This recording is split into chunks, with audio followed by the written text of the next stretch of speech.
La lumière. Ça va vite. Rien ne va plus vite. Et pourtant, lorsque vous regardez le soleil, vous le voyez tel qu'il était il y a 8 minutes. La lumière met 8 minutes pour faire le trajet. C'est lent. Terriblement lent. Et pourtant, cette lenteur parcourt l'univers à pas moins de 299 792 458 mètres par seconde. Suffisamment rapide pour traverser la France en 0,002 secondes, et sans s'arrêter au stop. Précis, hein? Et ça, on le sait depuis le 18e siècle. Mais comment ils ont fait? Et sans laser et sans horloge atomique, mais avec une planète. Ah, on est mieux là. Alors, avant de répondre à cette question, nous devons nous mettre dans le thème. La lumière.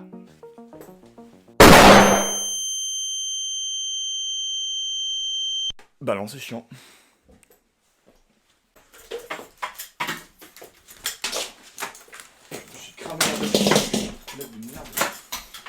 Alors, pour des raisons techniques, après concertation avec mon équipe, on a décidé d'arrêter la blague ici.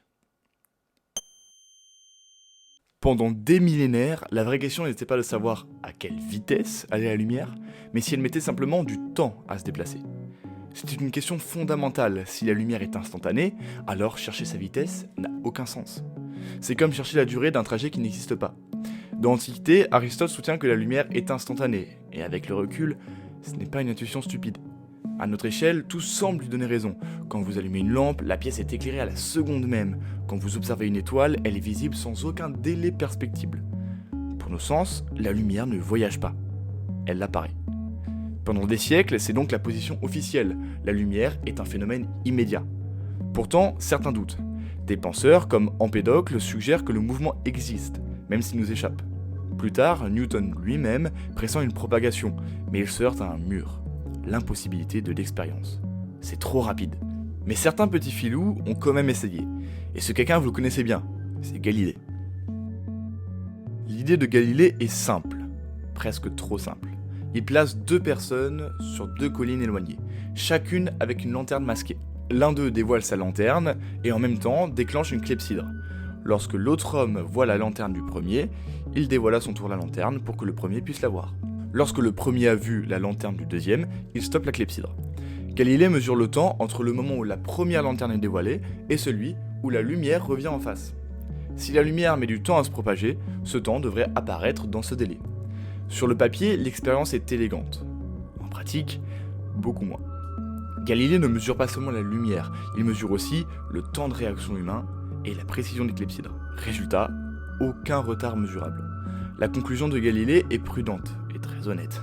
Il n'affirme pas que la lumière est instantanée, il écrit simplement que si elle a une vitesse finie, alors cette vitesse est extrêmement grande. Autrement dit, soit la lumière est instantanée, soit elle va beaucoup trop vite pour moi. Autrement dit, il invente la première expérience scientifique qui se termine par un « on sait pas ». Mais ce point est crucial. Galilée ne se trompe pas, il identifie exactement le problème. La Terre est trop petite. Même sur plusieurs kilomètres, la lumière met un temps si court à voyager qu'elle est complètement noyée dans les limites humaines. C'est alors qu'un astronome va changer de perspective. Son idée est radicale. Si la lumière va trop vite pour être mesurée sur Terre, il faut aller chercher plus loin. Beaucoup plus loin. On oublie les kilomètres et les paysages terrestres. On passe à une échelle astronomique. On est en 1676 et à l'époque, la physique c'est un peu le Far West. Et puisque Galilée ne les a pas vraiment aidés, pour la plupart des scientifiques, la lumière c'est spirituel, c'est magique. Si tu ouvres les yeux, tu vois. Point. La vitesse instantanée, disait Descartes. Le mec était tellement sûr de lui que si tu lui prouvais le contraire, il aurait probablement brûlé ses livres. Et ses meubles. Mais à l'Observatoire de Paris, on a un Danois, Ole Rømer, qui n'est pas venu là pour rigoler avec la métaphysique.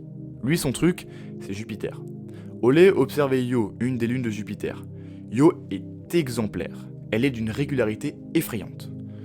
Elle passe derrière Jupiter, elle ressort, elle repasse. On pouvait prédire ses éclipses à la seconde près. C'était l'horloge la plus précise du XVIIe siècle. Mais Ole remarque un truc qui le rend dingue. Quand la Terre s'éloigne de Jupiter dans sa propre orbite, Io commence à avoir un retard sur l'horaire prévu. Oh, pas grand chose. l'histoire de quelques minutes. Mais pour un mec qui note tout dans un bouquin, c'est un scandale. Puis, quand la Terre se rapproche de Jupiter, Io reprend de l'avance. Magie? Caméra cachée? Non. Olé comprend le truc. Io n'est pas en retard. C'est l'information qui met plus de temps à nous arriver. Ce jour-là, pour la première fois, quelqu'un a compris que l'univers n'était pas en temps réel. La lumière, c'est un voyageur. Et comme tout voyageur, s'il a plus de trajet à faire, il arrive plus tard. Quand on est en position A, proche de Jupiter, le trajet est court. L'image d'Io nous arrive plus vite. Mais quand on est en position B, à l'autre bout de l'orbite terrestre, le pauvre photon doit se taper 300 millions de kilomètres de plus. Et ça, bravo à tous les inspecteurs qui l'ont deviné, ça prend du temps. Selon les calculs d'Olé, environ 22 minutes de plus. En calculant ce décalage, il annonce au monde, la lumière met du temps, elle n'est pas instantanée. Il ne connaissait pas la taille exacte de l'orbite terrestre, donc son chiffre final était un peu foireux, environ 220 000 km par seconde au lieu de 300 000. Mais bon, pour une expérience faite avec une planète au XVIIe siècle, c'est honnête. Il venait de prouver que l'univers a du ping, un temps de latence, qu'on vit dans un monde où tout ce qu'on voit est déjà du passé. On ne regarde pas le ciel, on regarde des archives. Une fois que Romer a ouvert la brèche, la chasse aux photons est officiellement lancée, mais on a un problème de taille. Pour mesurer la lumière sur Terre, il faut être capable de chronométrer un aller-retour sur une distance de quelques kilomètres seulement. Et ça, mesdames et messieurs, à 300 000 km/s, c'est pas facile. Près de 150 ans après Romer, on veut une réponse. À quelle vitesse va la lumière ? En 1849, Hippolyte Fizeau installe une expérience de fou entre Suresnes et Montmartre. Le principe est génial. Il envoie un jet de lumière à travers les dents d'une roue qui tourne. La lumière passe entre deux dents, parcourt 17 km, aller-retour jusqu'au miroir lointain, et revient vers la roue. Si la roue tourne lentement, la lumière repasse par le même trou. Mais si Fizeau accélère la roue à une vitesse précise, la lumière, à son retour, percute la dent suivante qui s'est déplacée entre-temps. Le faisceau est coupé. En connaissant la vitesse de rotation de la roue et le nombre de dents, Fizeau n'a plus qu'à faire un produit en croix. Résultat, 315 000 km/s. On n'est plus qu'à 5% de la vérité, et avec du matos de menuiserie. Quelques années plus tard, Léon Foucault, le même que le pendule, se dit qu'on peut faire encore mieux. Au lieu d'une roue qui bloque la lumière, il utilise un miroir rotatif. La lumière frappe un miroir qui tourne à 400 tours par seconde, part vers un miroir fixe et revient. Mais pendant son court trajet, seulement quelques mètres dans son laboratoire, le miroir rotatif a eu le temps de pivoter d'une fraction de degré. Le rayon de retour n'est donc pas renvoyé exactement au même endroit qu'au départ. En mesurant ce minuscule décalage de quelques millimètres, Foucault réduit l'erreur à moins de 1%. On commence à toucher du doigt la constante universelle. On vient de voir 3 siècles de génies qui se sont épuisés à essayer de capturer ce chiffre. Ils ont inventé des roues dentées, des miroirs pivotants, des lasers, tout ça pour obtenir la mesure la plus précise possible.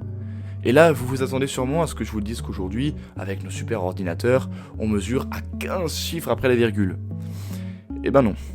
En fait, depuis 1983, on a totalement arrêté de mesurer la vitesse de la lumière. C'est le grand twist de cette histoire. La vitesse de la lumière n'est plus mesurée. C'est une définition. Pour comprendre pourquoi, revenons 2 minutes aux bases. Pour mesurer une vitesse, il faut 2 choses. Un chronomètre et une règle. Le problème, c'est que pendant très longtemps, notre règle n'était pas fiable. Depuis la Révolution française, la référence absolue, c'est le mètre. Et la référence absolue du mètre, c'était une barre de métal conservée précieusement dans un coffre-fort à Sèvres. Le mètre, c'était la longueur de cette barre. Point. Mais une barre de métal, ça travaille, ça subit la température, et surtout, c'est impossible à mesurer avec une précision infinie, sans toucher l'objet. Mais vers 1980, les scientifiques ont eu un déclic. Et on avait enfin des lasers et des horloges atomiques, si précises qu'on arrivait à un stade absurde. On mesurait la vitesse de la lumière avec plus de précision que la longueur de notre propre règle en métal. En 1983, la communauté internationale a donc décidé de renverser la table. On a dit ok, on arrête les frais, on ne va plus mesurer la lumière avec un mètre, on va définir le mètre à partir de la lumière.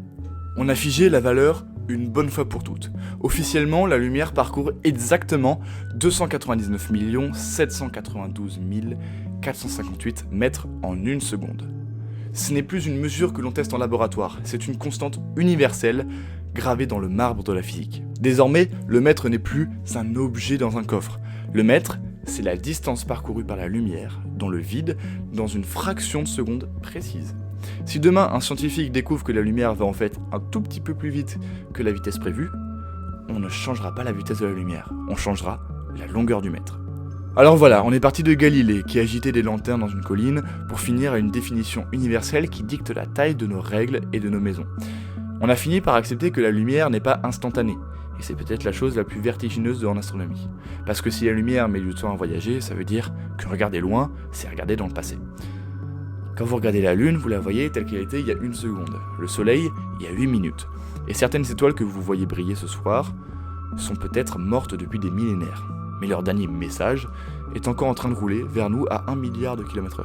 On vit dans un univers qui a un temps de latence, une réalité qui nous arrive avec un décalage systématique. Et plus tard, quelqu'un qui s'appellera Einstein se demandera ce que ça implique. Si rien ne peut aller plus vite que ça. Si cette épopée à travers les siècles vous a plu, n'oubliez pas de mettre un pouce bleu. Ça va vite, promis. Abonnez-vous pour pas rater les prochaines vidéos, et dites-moi en commentaire ce que vous avez pensé de cette vidéo. Ça m'intéresse vraiment et ça aide au référencement. D'ici là, restez curieux. Et ne roulez pas trop vite.